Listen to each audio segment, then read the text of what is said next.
Certified lactation counsellor हैं, prenatal and postnatal exercise specialist हैं। Also she is birth mentor and child birth educator through Ahlan Motherhood. इसके अलावा she supports women from fertility to postpartum holistically. आप जो हैं mother हैं 3 kids की, and she supported like 400 plus mothers through a mother to mother community. Mashallah, barakallah fiq. So without any further ado, I would like to hand over the further session to Mohtarma Aisha Abrar Sahiba. Over to you, ma'am.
Ma'am आप Audible नहीं हैं, आप शायद अभी unmute नहीं किए।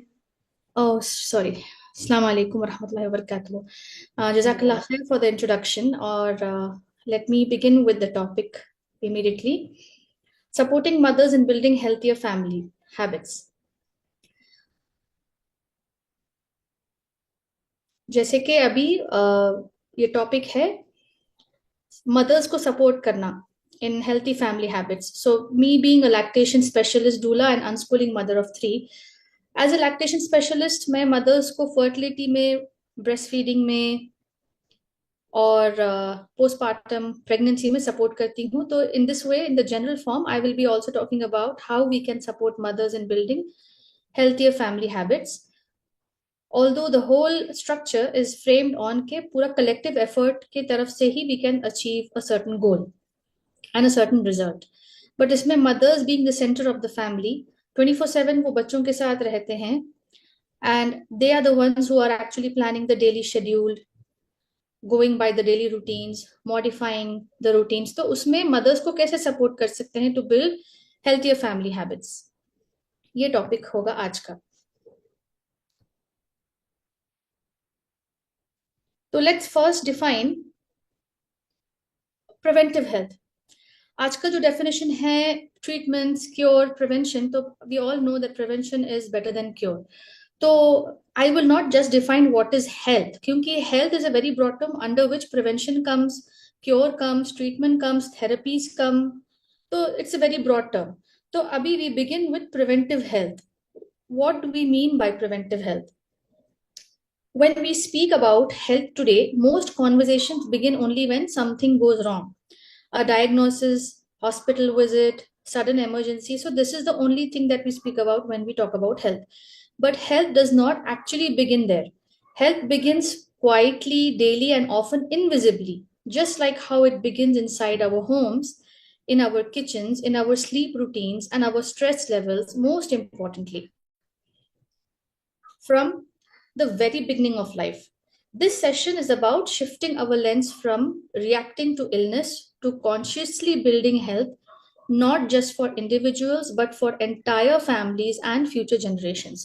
So, here I would like to explain that preventive health is something which is starting from the time you can say the baby is in the mother's tummy. And this is how I also support mothers when I give them the pregnancy education when they are trying for conception, during pregnancy, labor, birth, and postpartum, and even also during when the feeding starts for the baby. So, this preventive health concept of preventive health, it's not a diagnosis, it's not a hospital visit, it's not an emergency, but it is something that you're actually living your daily life according to the right daily habits in preventing something and enabling you to overcome more naturally and heal better. So, this is the concept of preventive health. It is something that you're actually not allowing you to go into as a negative zone by adopting earlier healthy habits and being more healthier than actually you would be healthy after a treatment or the cure. Redefining what health truly means. Health is not just absence of disease. It does not mean that you don't have any disease. Being healthy does not mean you never fall ill or you don't have any chronic issues or you don't have any stress factors. So it's not the absence of disease. It is balance, resilience, and adaptability of the body to overcome something externally or internally and heal better so that your health is in the stable condition and more optimized to handle further problems more efficiently. It's a physical, emotional, and biological health that actually plays a role in determining how well you heal yourself. Health is not just physical, it's not pathological or physiological. Health comes from emotional and the biological aspect, the spiritual aspect for us mainly. So, when our minds are not healthy, our physical body will not be optimal enough to heal better. When we are not thinking positive, we cannot heal to the level of that efficiency that is actually required. Health is often misunderstood as simply not being sick, but the human body is so complex than that. True health is the body's ability to adapt, recover, and regulate itself during stress. A healthy person may still fall ill occasionally, but they recover faster.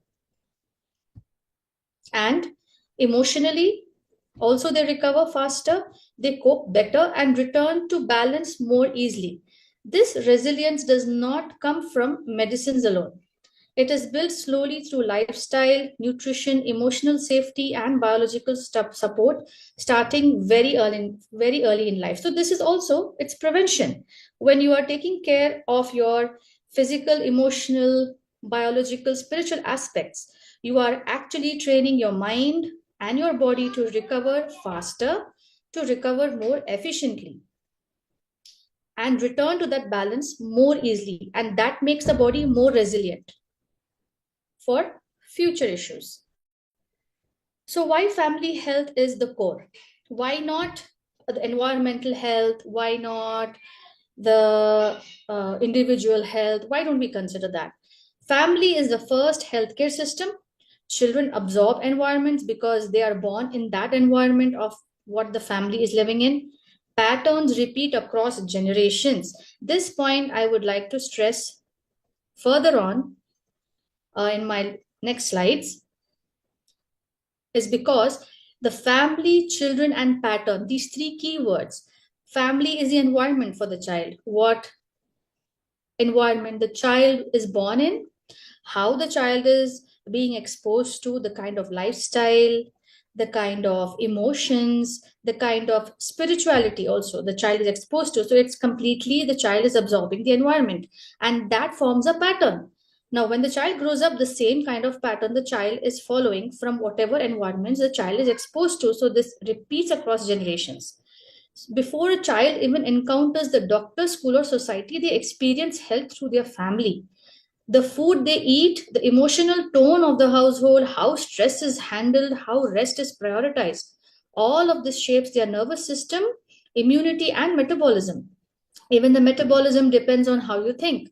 Children do not learn health through instruction alone, nor do they learn any behavior through instruction alone. They copy through examples. They absorb it through exposure. Over time, these patterns repeat across generations unless consciously interrupted.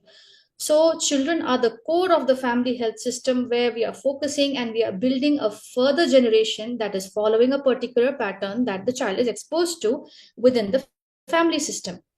Health is a continuum. It does not come in stages. It's not just one stage that we are solving, that we are trying to completely cure and completely be away from any health issues in the future.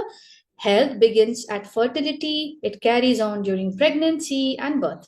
Again, it carries on from postpartum breastfeeding, early childhood, and again coming back to the family lifestyle. And you can see it goes in a circle. Again, it goes back to the fertility, comes back to pregnancy. So it's a complete cycle. So if some negative aspect of health is introduced within the family system, the whole cycle becomes a vicious cycle where the whole generations are affected.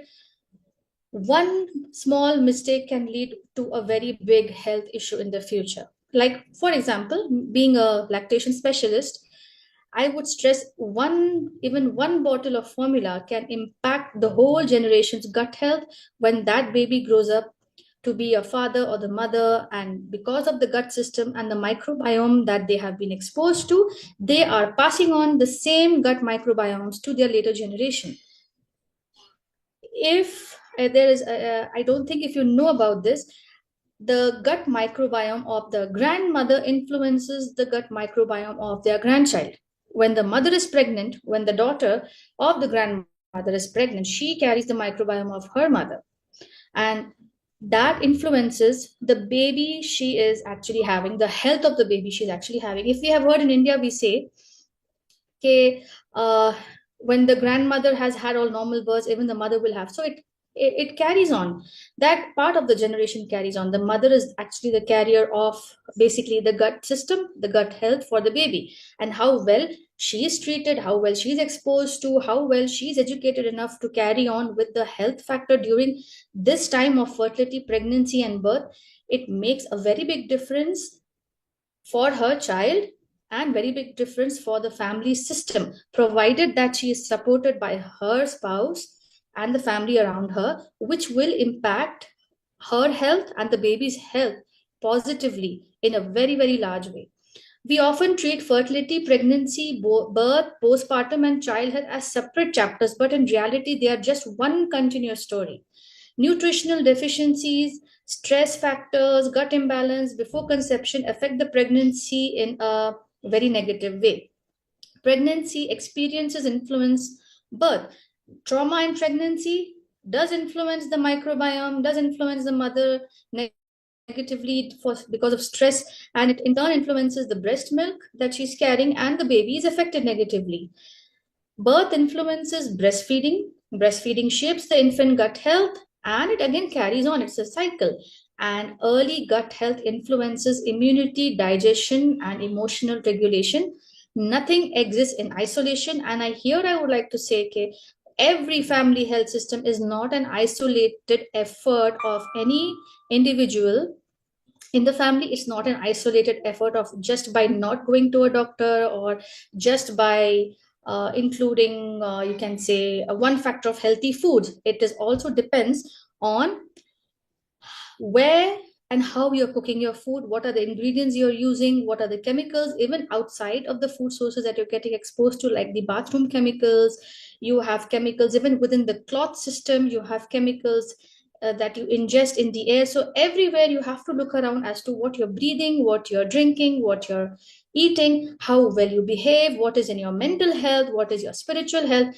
Everything plays a role if you really need to work for having a healthier future generation. Now, coming to the central role of gut health. Why gut health is because the gut health influences the brain influences the gut health. There is a gut-brain axis. Immunity begins in the gut. Gut-brain connection is always present. That gut-brain connection keeps happening. When you're stressed, you know that your digestion is not fine. So here itself, you know where your connection lies. When you're relaxed, when you're sleeping well, your digestion is better. your even immunity is better. So when your digestion slows down, your immunity comes down, and finally you get some issues like headache, stomach ache, bloating, gas. Another issues come as physiological issues when you're not eating well, or when you're not properly cooking a meal with the right ingredients. You get the digestion issues, again leading to the gut brain connection, because when there's a digestion problems, you're not able to think properly, you're not able to function properly during the day, so your mind is affected. There is something called brain fog that happens. You are not alert, you are irritated, so your hormones go out of order, everything. So gut and brain connection is also a two-way relationship. When the gut is healthy, the brain is healthy. When the brain is healthy, the gut is healthy. Hormonal and emotional regulation is what happens when your gut brain connection is good, and the immunity also is very good. The gut is not just a digestive tube, it is a command center. A large percentage of our immune cells reside in the gut. The antibodies, the enzymes, the lipids, the digestive enzymes, the amino acids, everything is present in the gut only to start off with the full healthy functioning of your body and your brain and all the organs in the body. Neurotransmitters that affect mood and behavior are produced there. Hormonal balance, inflammation control, and stress response are all connected to gut health. When the gut is supported, the entire system functions more smoothly. When it is compromised, multiple systems begin to struggle, often silently at first, because you will never get any symptoms.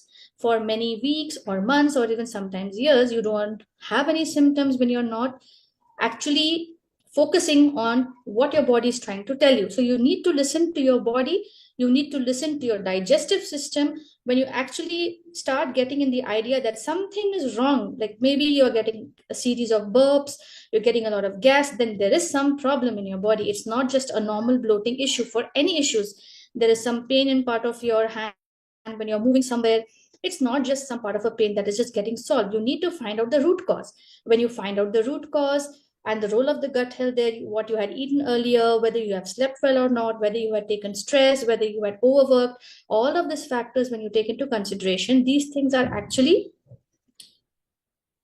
better for you to heal from where it has started. And it is easy for us, even not being doctors, to actually find out what is the root cause, because when we understand our lifestyle, when we understand our daily routine, when we remember what we have eaten and how well we have lived in the past few days, what are the new things that we did, what are the things that we missed, so it makes a better note for us to reframe our next day and resolve that issue so that our gut health is much better.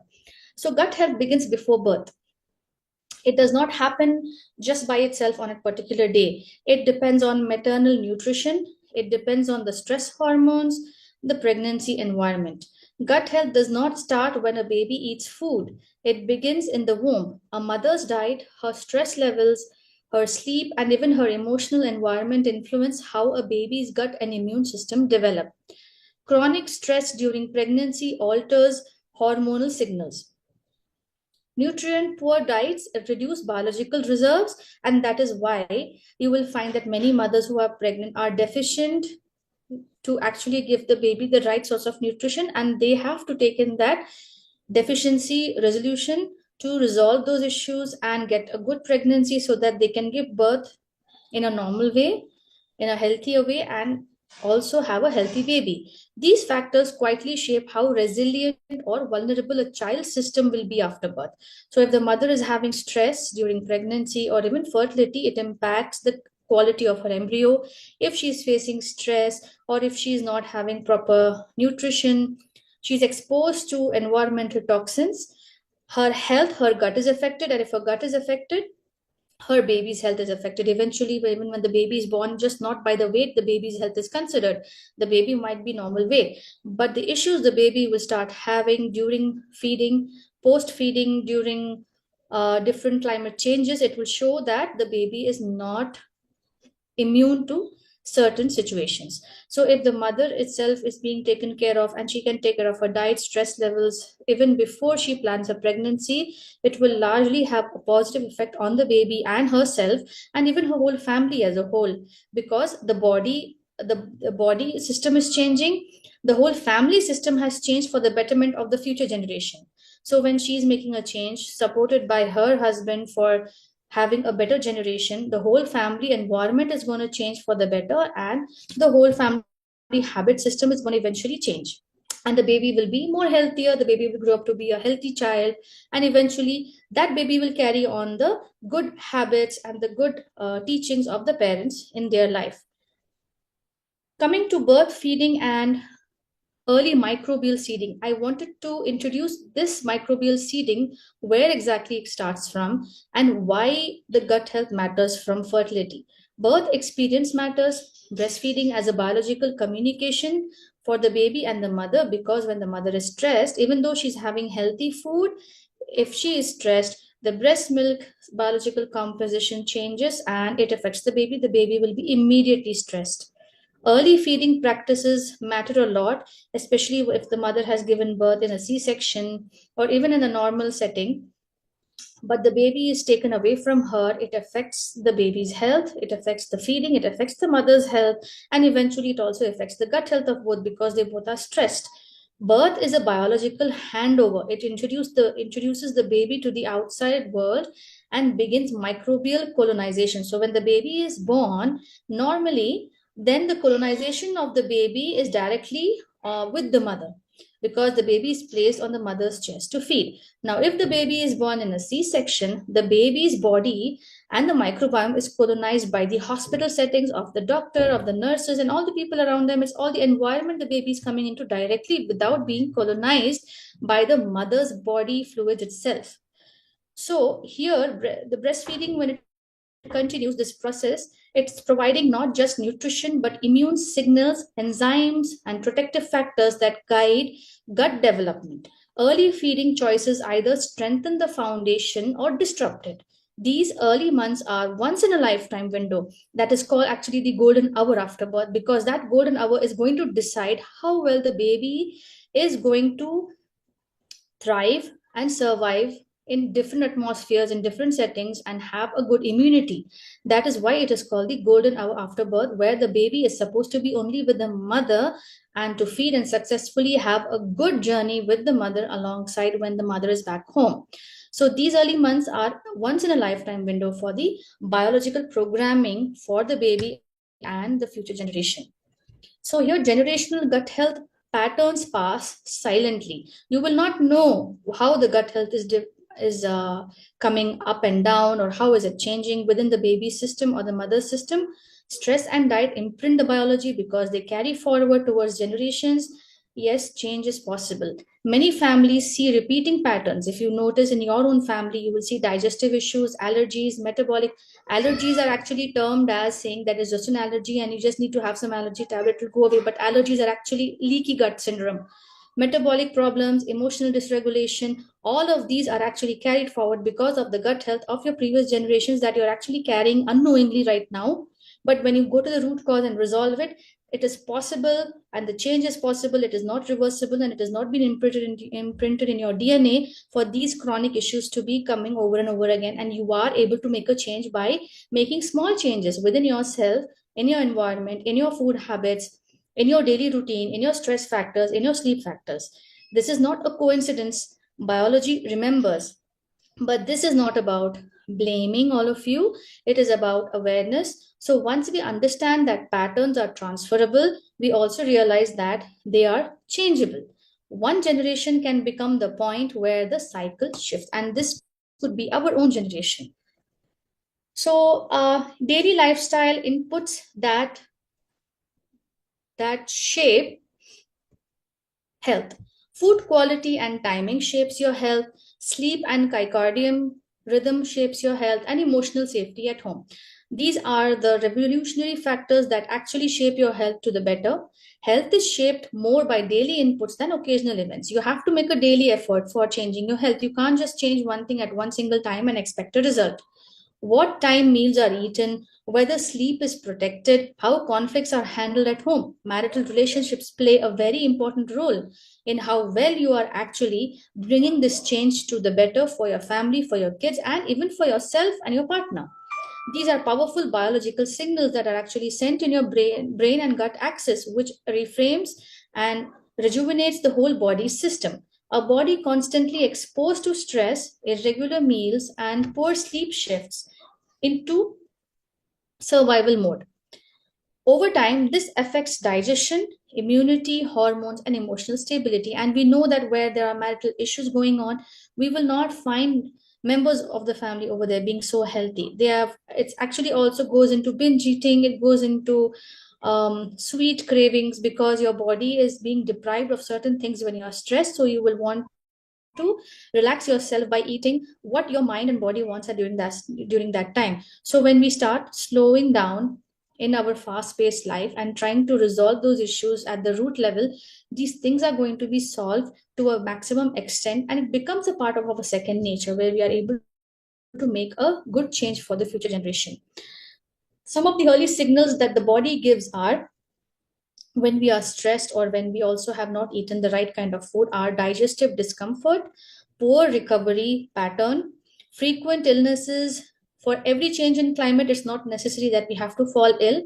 Emotional dysregulation with the hormones, with the cortisol levels, with even the emotional outbursts that we have, the mind fog, the body always communicates before it collapses. Gas, bloating, constipation, frequent infections, fatigue, irritability, or emotional outbursts are not normal phases to ignore at all. These are not normal. And even many doctors, when we go with these common illnesses, they say it's something normal, just have this medicine and it will go away. But they're just treating the symptoms. It's not that I will ever advocate not to go to a doctor, but we need to know when to go to a doctor and when it's the true complication that is making us go to the doctor. Every cough is not an emergency. Every fever is not an emergency to go to a doctor. First, try to find out how did the fever come? What has been happening in your home? Is everyone getting the same pattern? What are the environmental smoke or any environmental factors that you're exposed to? So all of these factors need to be considered before you actually even put that medicine in your baby's or in your child's body, even in yourself, because you know best what you have been exposed to before falling ill. The doctor is just going to treat the symptom. The doctor will not sit and talk to you about your previous life and previous days, what you have been eating, how stressed you have been. It's not going to happen that way. The doctor's job is to heal you. They will heal you to the level that they know best and what the symptom that they have seen come in front of them. But we as people, as Muslims, we are responsible to treat ourselves and prevent future issues from happening, prevent our health getting deteriorated, because Allah has given us this body, this mind, to protect ourselves from negative aspects, even spiritually, emotionally, physically. So it is an amana. We have to treat it like an amana and take care of what Allah has given us. Right? So when these issues are addressed early, they often resolve gently. When ignored, the body compensates and it is at a cost.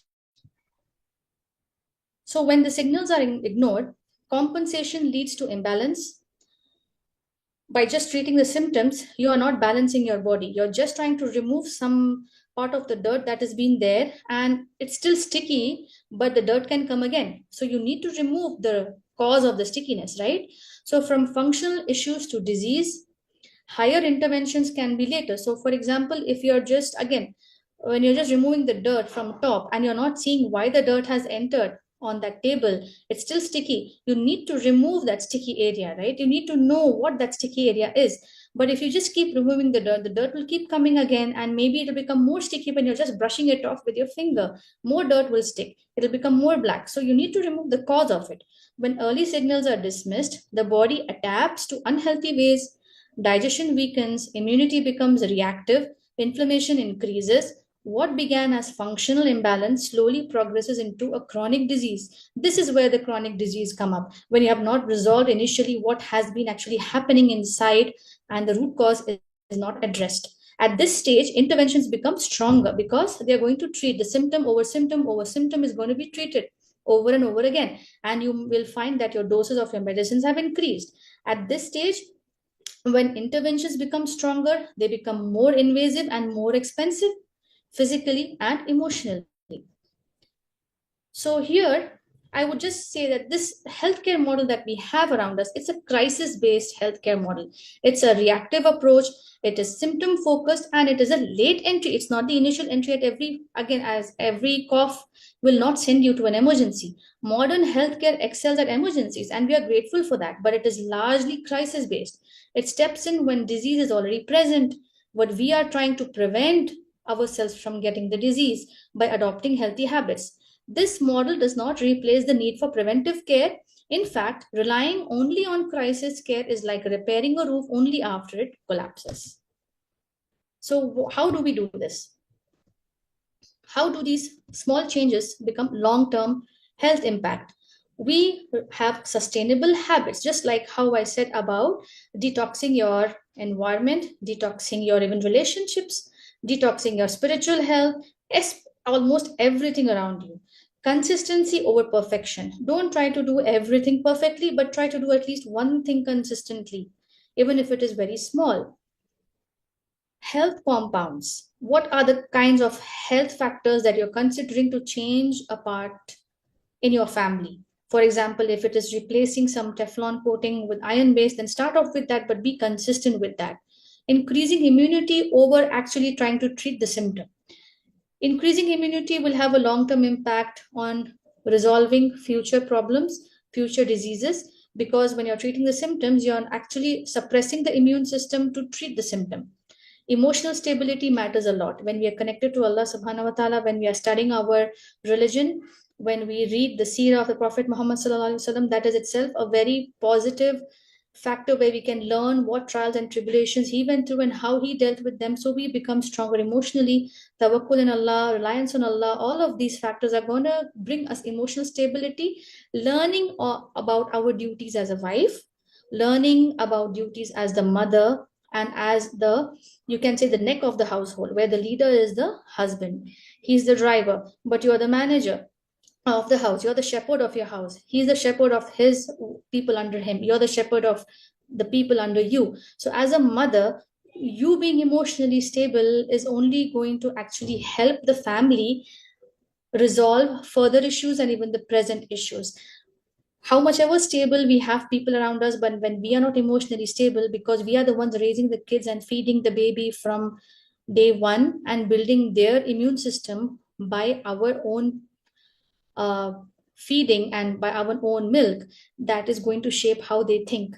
So when we think good, even when they say during pregnancy we should think good, the woman should think good, what she thinks, it affects the baby. When she is thinking negative, the baby will be negatively affected during pregnancy. If she is thinking positive, the baby will be positively affected. So how we are emotional, how well we are emotionally stable matters a lot. Our emotional stability relies on the factor of how well we are connected to Allah, how well we have a good marital relationship, a marital bond with our spouse, and how well we are able to function ourselves as individuals. Reduced disease burden. So we do not treat the disease as a burden. We take it as a challenge and try to learn from what we are getting in and try to resolve the issue slowly and stepwise. Health is not built through perfection, it is built through consistency. Small changes are better, like better food choices, calmer evenings, prioritizing rest, compound over time. That is quality over quantity. These are changes families can actually maintain and therefore benefit from the long term goals. Resilience means fewer illness, quicker recovery, better emotional regulation, and long term stability. This is the true outcome of preventive care, not just longer life, but better quality of life. Coming to the financial impact of preventive family health, we often feel that when we try to when we have these new areas, like many of you would not be knowing about a lactation specialist or a doula, or there are so many other therapists and certified professionals out there, but we don't know how well that is going to impact us financially when we all are accustomed to getting the insurance, because insurance pays everything. We are just paying only 20% or 10%, but how well that financial long term goals are, or how much we are actually spending for medications in reality, when we are trying to have a more preventive care model, and how much well we are spending there. So is preventive care more costly, or is it the treatment care that is more costly? Prevention saves actually, on the other hand, more than it costs, because when you prevent, it is fewer hospital visits, admissions, and emergency care. You are more confident of what actually you're doing at home, and you know how things go by. You are the observer of the family, and you're the best observer to know what exactly is going on with the health in your family. Reduce long term medication dependence. Your body is going to become immune. So, obviously, your body will not start relying on medications to treat itself. It will start relying on all the natural resources and how and what our body is made about. Lower spending on chronic lifestyle diseases. Our chronic lifestyle diseases would considerably reduce. If we see in the olden days, were there many people going to only hospitals for everything? They were exposed to a lot of natural resources where they were trying to treat themselves more naturally. Less income loss due to illness and caregiving. So the more illnesses and more caregiving opportunities are there, more nurses we would require, more chronic illnesses, more bedridden patients. We would find that nowadays it's a lot. Healthier children is equal to fewer medical expenses over years. So when you are actually reforming your family system as a whole and you're investing in the right place, you're actually reducing the long-term future investments, even generational investments that can actually safeguard your future finance and future health and future children of your future generation. Small investments in nutrition, lifestyle awareness, breastfeeding support, stress management, early intervention may seem only minor today, but they prevent lakhs of rupees in long term healthcare expenses. Prevention is not extra expense, this is a financially intelligent decision, actually. So, to the conclusion, I would just like to mention that health is not just the absence of illness, but the balance of the body, mind, and soul and your lifestyle. By embracing preventive healthcare and building good habits, we can build a future that is healthier, happier, and more sustainable. So I would just say prevention is better than cure. And I would just like to end this talk here, saying Jazakumullahu khairan, everyone, for listening, and hope my talk has benefited all of you. Inshallah. Assalamu alaikum. वालेकुम अस्सलाम रहमतुल्लाह मोहतरमा आयशा, जज़ाकल्लाहु खैर। अभी जो है हम इंशाल्लाह आपकी स्क्रीन पर एक पोल लॉन्च किया जाएगा, तो मैं आप सबसे रिक्वेस्ट करती हूँ कि आप उस पोल को अटेम्प्ट करिए। ये हमारे प्रोग्राम्स को बेहतर बनाने में हमारी मदद करता है।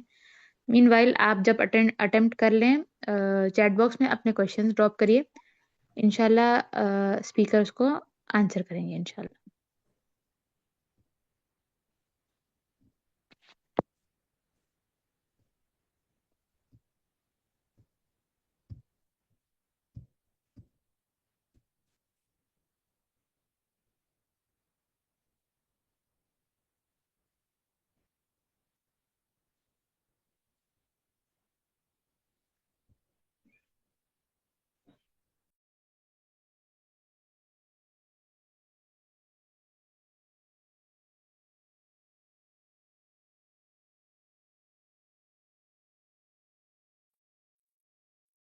एक क्वेश्चन आया है यहाँ पे, is it okay to take calcium and multivitamins regularly?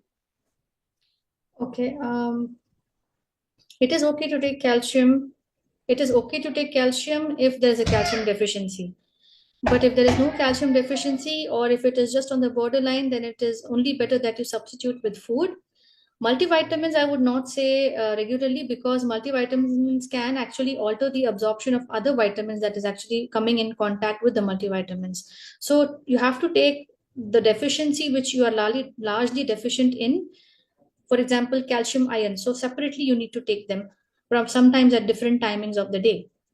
Iron is taken best with vitamin C, calcium with food. So it depends. Multivitamins is something that may not allow your body to absorb everything so well during the same time. So it's what your body is deficient in is what you're just trying to add up to.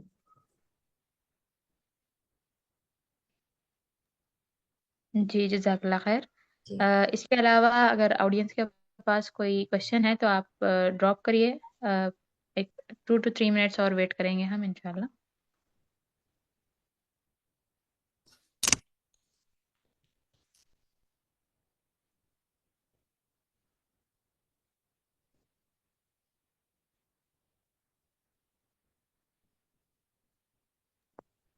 Okay, एक और question है यहाँ पे. So through which test we will come to know the deficiency. Okay. ये जो test हैं you will get them like it's the blood test. CBC is one test to understand about your hemoglobin. But if you are deficient in magnesium, for example, all the tests in your lab, the diagnostic center will not cover it. Magnesium is a separate test altogether. So there are a list of tests that I usually advise for the mothers, depending on their symptoms, yeah, their lifestyle. But usually women are deficient in magnesium. So you will have to add that as a separate test in your blood test when you're getting tested for CBSE or electrolytes. So usually it's the CBC and electrolytes actually that you would come to know. Iron profile, CBC, electrolytes is the three top tests that is suggested for the woman to actually have during before conception as after delivery.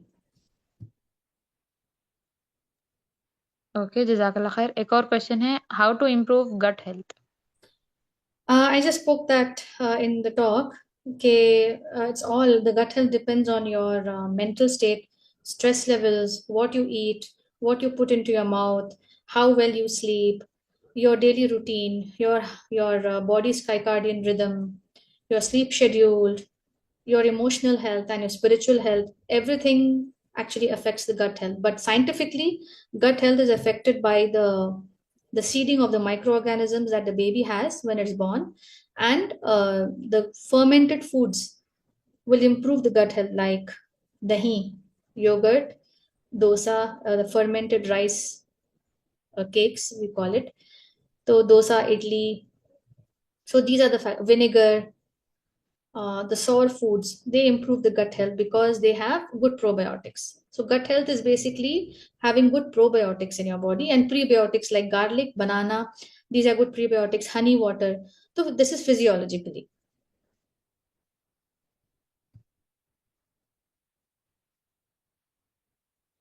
+50 health routine is going to be a whole consultation for me. I'm not 50 yet. So um it is just, I think, the same because someone of the age 50 can the body can act like an 80-year-old, but for someone of the age 50 the body can still act like a 45-year-old because of how they have spent their life and their mind. So it's very different to different people. Barakallahu feek.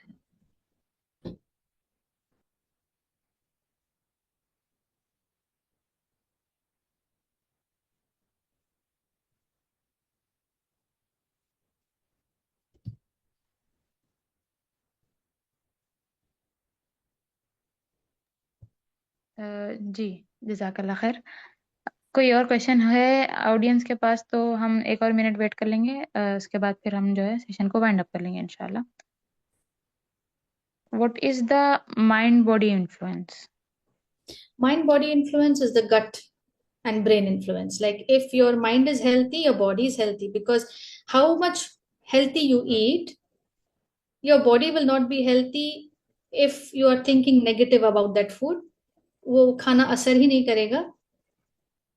It will not benefit your body at all, how much ever healthy you eat. But if you're thinking really bad about that food, yeah, that you're having depression, depressive thoughts, a depressed person can still eat healthy but still be depressed, right? So a depression can lead to a lot of other mental health issues. It can lead to even weight loss in spite of eating well, just by thinking negative.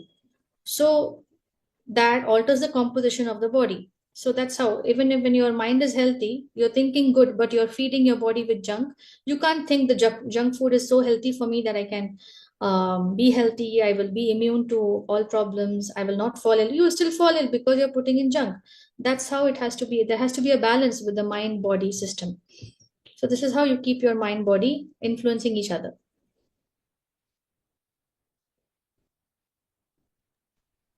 Please tell something about premenopause and PCOD. Premenopause and PCOD is usually after the age of 40 for many women. But sometimes it's early for some, late for some. It depends also on your generational gut health. The time your grandmom or your mother has got perimenopause, you will be likely to get during the same age.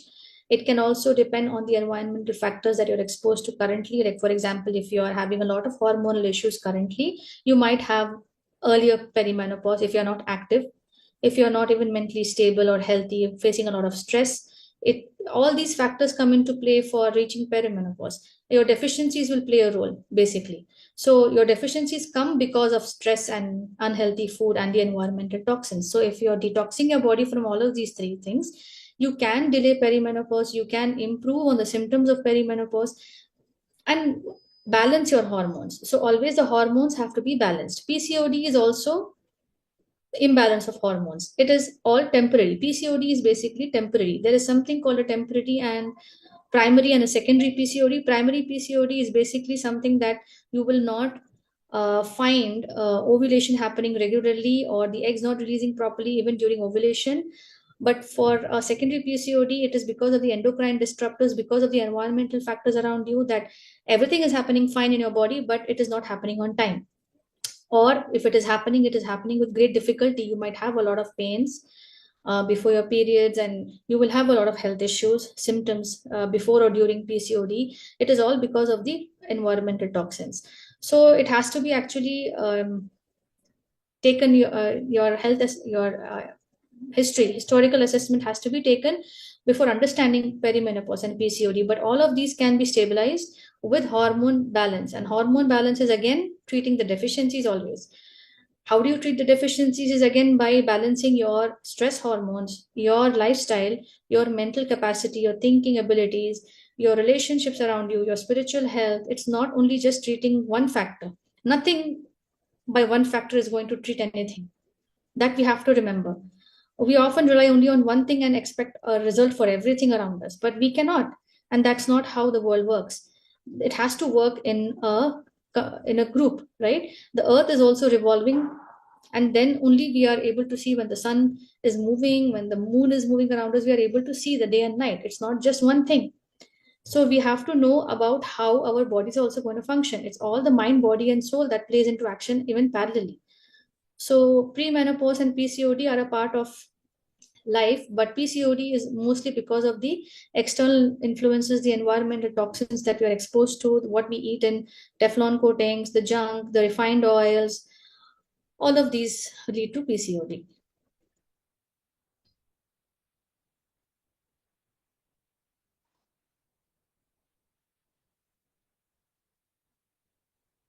I think I have answered this question. What must I do and eat for premenopause for me and 40? Again, it's first the historical assessment has to be taken. We cannot blankly tell one person to eat the same food when the other person is of a different age and having a different environmental exposure in their family house. The lifestyle is different, the activity is different. They are living in a different climate, so it cannot be a single answer for someone going through perimenopause and PCOD, because we are all different. We are an Indian culture, but one set of care plan can be same. The basics, like, eat more of fermented foods like dosa, rice, dosa, idli, dahi. So these are common, but to actually know when and how to have it, which time of the day and what time of the age you should not be having, it or depends on the historical assessment. And I just don't give everyone one checklist for resolving your issues at that particular age or particular location, because we all are different, our lives are different, our stress levels are different, we are not facing the same life, each one of us. So PCOD, again, at that age, the general advice can be that you need to remove all the toxins around you, from the home, from food, from bathrooms, from chemicals, perfumes, creams, powders. Everything that is perfumed can alter your endocrine system, and that leads to PCOD. In short, because I have done this personally with myself, with my kids, and we have seen the difference.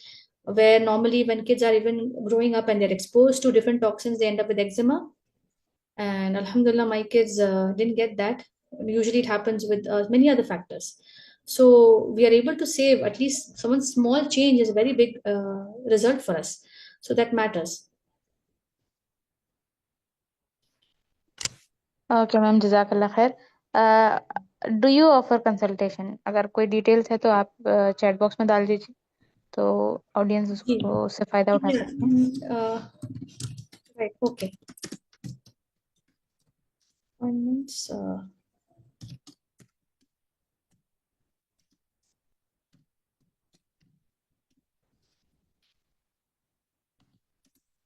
right, I've just posted that for any consultation. And there's one more question. What are the tips to keep positive thinking? Connect with Allah. There's no tips. The more you connect to Allah, you will think positive. The more you have tawakkul, the more you read the Quran, the more you learn about your religion, study seerah, tafsir, fiqh, aqidah, everything. The more you read the Quran, the more you understand its tafsir, and the more seerah you read. That's the only keys to keep thinking positive. You can't go around with just only the personality development programs and think that, oh, I can be good and I can do everything good, unless your mind and your heart is connected to Allah. So this is the core, connecting to Allah.